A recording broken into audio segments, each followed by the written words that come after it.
আসসালামু আলাইকুম ভিউয়ার্স, আশা করি সবাই ভালো আছো। সারিশা লাইফস্টাইল ব্লগে সবাইকে স্বাগতম। আজ আমি গরুর মাংস ভুনা করব আর তোমাদের সাথে শেয়ার করব আমি কিভাবে রান্নাটা করি। কড়াইতে তেল গরম করে নিছি আর দুটো শুকনো মরিচ দিয়ে দিছি, তেজপাতা দিয়ে দিছি, এলাচ, দারচিনি, জিরা, গোলমরিচ দিয়ে 1 মিনিটের মতন ভেজে নিব মশলাগুলো।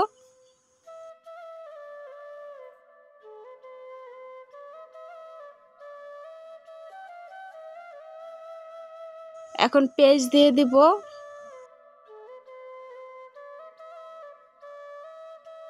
পেঁয়াজগুলো নাড়াচাড়া দিয়ে ভেজে নিব।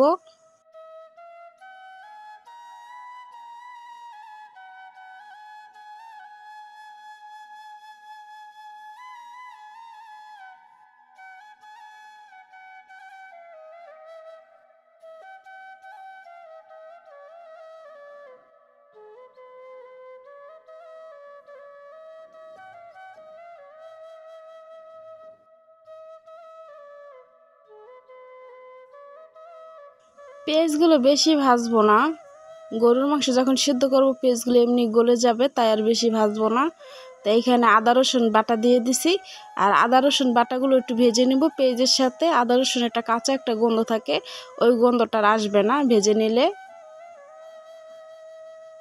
বেশি ভাজবো না, 1 মিনিটের মতন ভেজে নেব, 1-2 মিনিটের মতনই ভেজে নেব।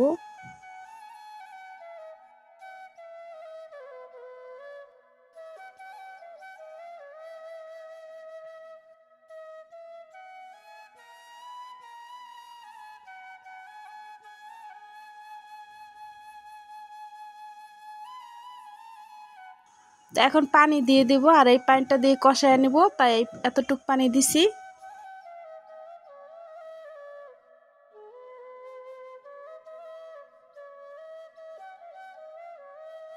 ধনিয়ার গুঁড়া দিয়ে দেব, হলুদের গুঁড়া দিয়ে দেব, মরিচের গুঁড়ো দিয়ে দেব। তো নাড়াচাড়া দিয়ে মিক্স করে নিব আর মশলাগুলো ভালো করে কষায় নিব।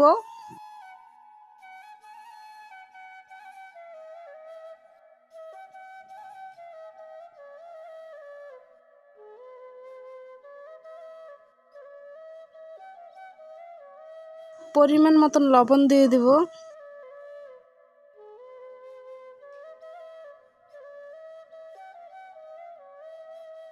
তরকারিটা ভালো করে কষায় নিব আর যত কষানো যায় তরকারিটা ততই কিন্তু মজা হয়।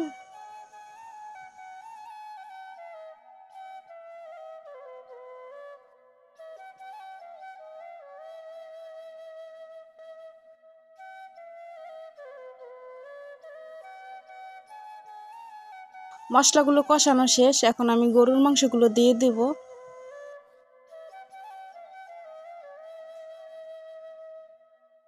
তো মশলাগুলো আর গরুর মাংস একসাথে মিক্স করে নিব, নাড়াচাড়া দিয়ে কষায় নিব।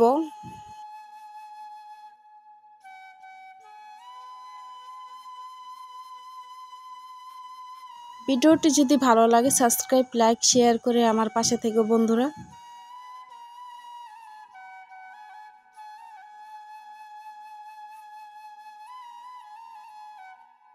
ঢাকনা দিয়ে ঢেকে কষাবো আর এখানে কিন্তু পানি দেই নাই, গরুর মাংস দিয়ে অনেক পানি উঠবে আর ওই পানিটা দিয়ে কষায় নিব। তো এই দেখো কত পানি উঠছে গরুর মাংসতে, আমি কিন্তু এখানে পানি দেই নাই। তো এই পানিটা দিয়ে কষায় নিব।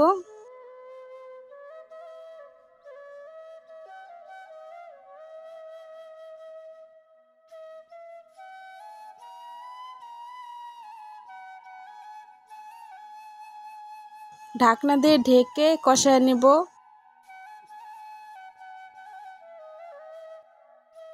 মাংসটা আমি কষায় নিছি আর মাংসটা কিন্তু এখন সেদ্ধ হয়ে গেছে পুরোপুরি। আমি অফ ক্যামেরায় আরও পানি দিছিলাম আর গরুর মাংস হইতে কিন্তু অনেক দেরি লাগে, এটা আমরা সবাই জানি। তো অফ ক্যামেরায় আমি পানি দিয়ে সেদ্ধ করে নিছি। এখন পানি দিয়ে দিব, এই পানিটা অল্পই দিব, যেহেতু ভুনা করব, ভুনাতে অত ঝোল থাকে না আর মাংসটা যেহেতু সেদ্ধ হয়ে গেছে তাই অল্প পানি দিয়ে দিব আর এই পানিটা দিয়ে রান্না করে নিব।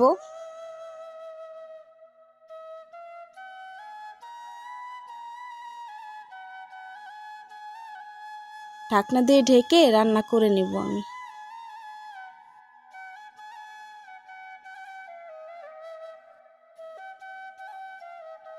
কিছুক্ষণ পরে আবার চলে আসলাম, ঢাকনাটা খুলে নাড়া দিব। আর আমার রান্নাটি কেমন হলো সবাই জানাবা।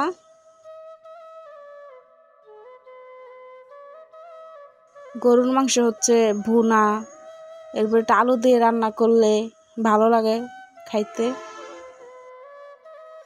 আর এই রান্নাটা কিন্তু অনেক মজা হয়েছিল, একটু ঝাল বেশি হয়েছিল, আমরা একটু ঝাল খাই বেশি, তাই ঝাল বেশি হয়েছিল। আমাদের কাছে ঠিকই রাখছিল, ভালো লাগছিল।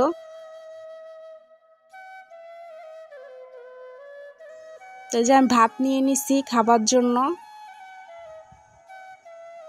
ভাতটা অনেক গরম ছিল, তরকারিটাও গরম ছিল, তো আমার ধরতে অনেক কষ্ট হইতেছিল।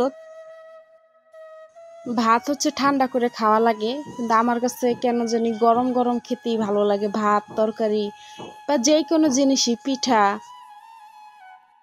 যেইটাই খাই গরম গরমই ভালো লাগে। তাই আমি সবসময় রান্নার পরে গরম গরম খাই, ভালো লাগে।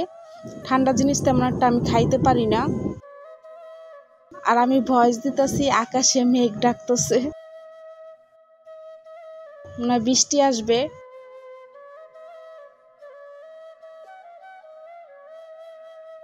ভিডিওটি কেমন লাগলো সবাই জানাবা।